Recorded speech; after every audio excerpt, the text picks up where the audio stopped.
Welcome to Grand Prairie Update. I'm Terry Briggs. And I'm Don Johnson. Grand Prairie voters will decide one city council seat, 2 school board trustees, and a school bond package when they go to the polls on May 14th. In City Council District 3, incumbent William Thorne is seeking another 3-year term against Billy R. Nash. 2 other council incumbents are running unopposed. Mark Hepworth in Council District 1, Ruthie Jackson in Council District 7 at large. State law only requires holding an election for contested city council races, so only precincts in District 3 will actually be voting for city council. The school district election features only one contested race. Place 1 trustee Tim Johnson faces Steve Pryor. Place 4 trustee John D. Stewart is unopposed. The school district is also seeking approval for a $70 million bond package to finance building maintenance, equipment, and new school buses. For more information about the May 14th election, go to the city's website at gptx.org or call the city secretary at 972-237-8035. $2 to show on number 4.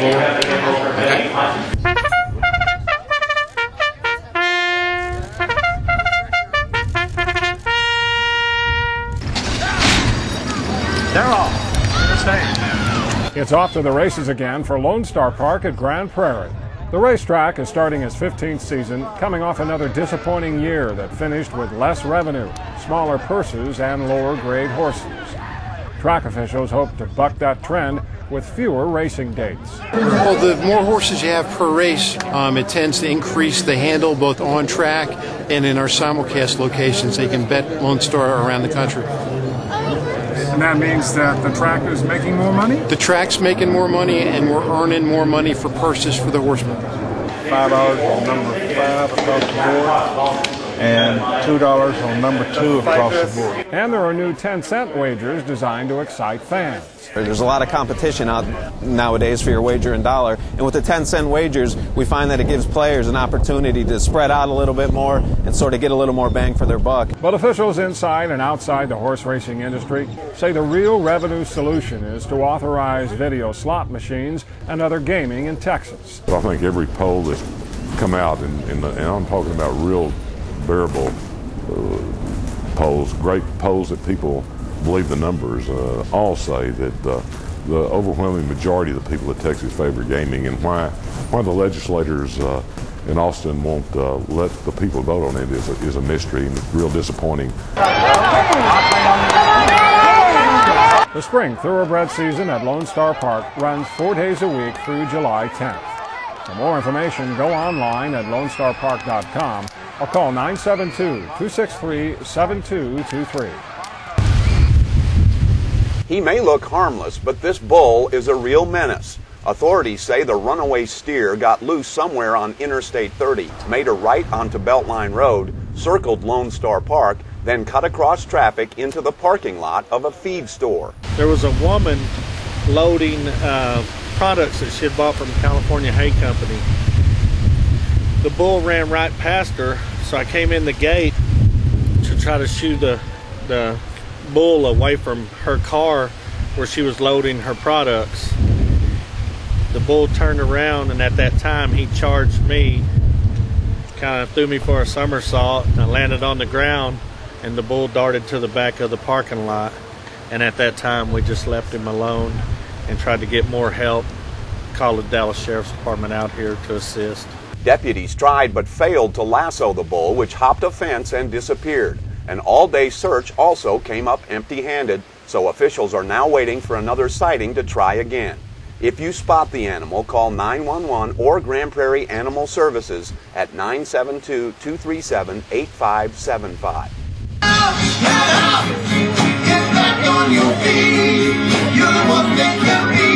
The Concerts in the Park series turned to classic rock last Friday as First Rush took the stage at the Summit at Central Park.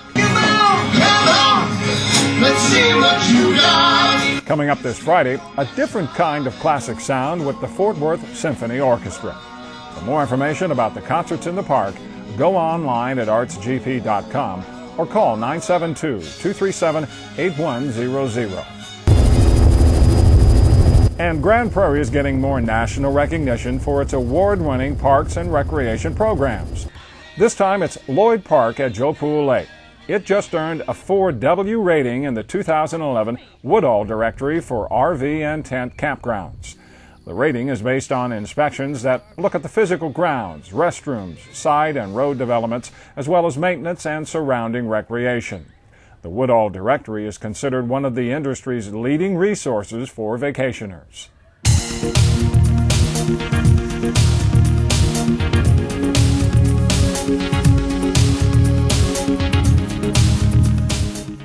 This fence is getting to the point where it's going to have to be replaced pretty soon. In some sense, Grand Prairie's code enforcement officers have been asked to play the role of referee, and many times it's an easy call. This fence is what I would consider to be a dilapidated fence. The fence is leaning. The fence should be upright and not leaning. Fences and what you need to know, the subject of this edition of Know the Code. Deteriorated, missing panels, or leaning, those things constitutes a dilapidated fence. Obviously, the fence on this property needs immediate attention, so the code enforcement officer will inform the owner about options. Once we observe a dilapidated fence, our first course of action is to give them a notice. If they're present, we normally will give them a hand notice. We normally give them 10 days to do the repairs to the fence. When you go back and you make repairs or replacing a fence, it needs to be done with like material.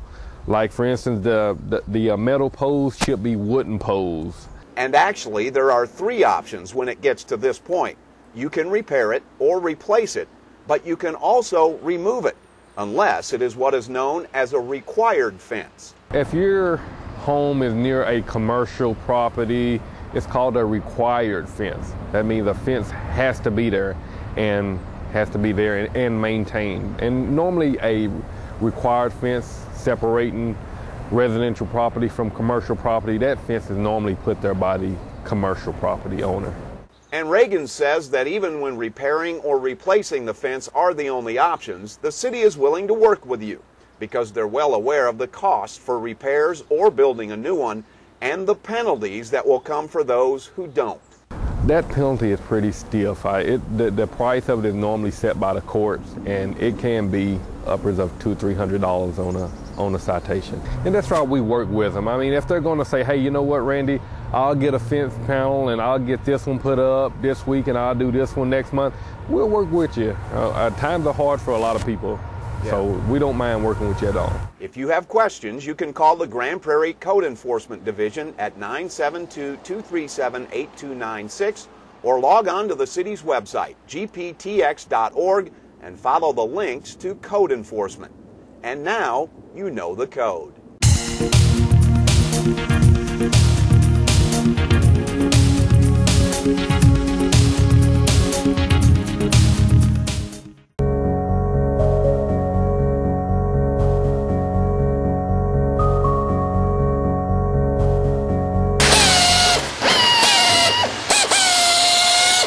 If you want an example of how to make green by being green, just take a look at Monitex in Grand Prairie.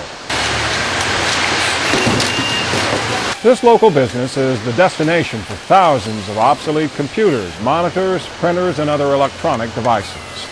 Monitex contracts with cities, companies, and other customers to recycle their electronic waste. First thing it'll go through is kind of a triage sorting process where we will classify the equipment as to whether it's good for remarketing, reuse, or recycling. The time is anywhere from 7 to 12 days for a truckload of equipment that comes in. By the time it makes its way through the sorting process, through the demanufacturing process, and then all the way to its individual end product.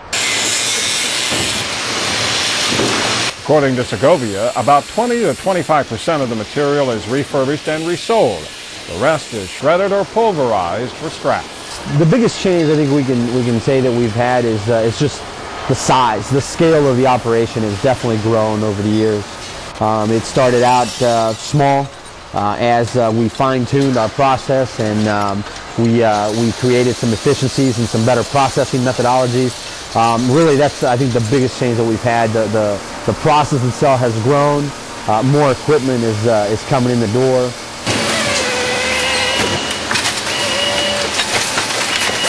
Segovia says the Grand Prairie plant has developed into one of the highest volume e-waste processors in the Southwest. That's good for the company's bottom line, and it's good for the local environment because all of this old technology is staying out of the landfill.